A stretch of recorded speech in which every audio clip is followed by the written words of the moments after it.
కలగవచ్చు. అలా అనుమానం కలిగితే భవిష్యోత్తర పురాణంలో త్రిపురారి చెప్పిన దానిని గమనించండి.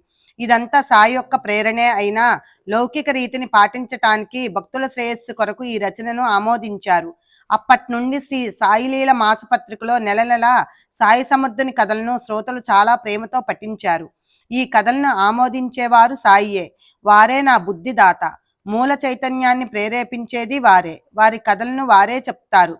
ఈ హేమట్ తన బుద్ధితో రాస్తున్నారని పొరపాటుగానైనా తలవవద్దని, గుణదోషాలు నా కంటకట్టవద్దని శ్రోతలకు విన్నవించుకుంటున్నాను. మంచి గుణాలు ఉన్నా సాయివే, దోషాలు కనిపించినా వారివే. నేను సాయి చేతిలోని సూత్రం ఆడించినట్లు ఆడే బొమ్మను మాత్రమే. సూత్రధారి తన చేతిలోని సూత్రంతో అనేక రకాల చిత్ర విచిత్రమైన రంగు దృశ్యాలను కథకు అనుగుణంగా ఆడిస్తారు. ఇక ఈ ప్రస్తావన చాలిస్తాను.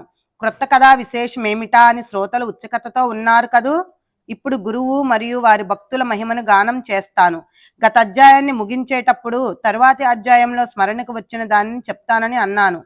అట్లే ఇప్పుడు స్ఫూరించిన దానిని వినండి. మధురమైన ఈ కథను శ్రోతలు శ్రద్ధగా ఆలకించాలి.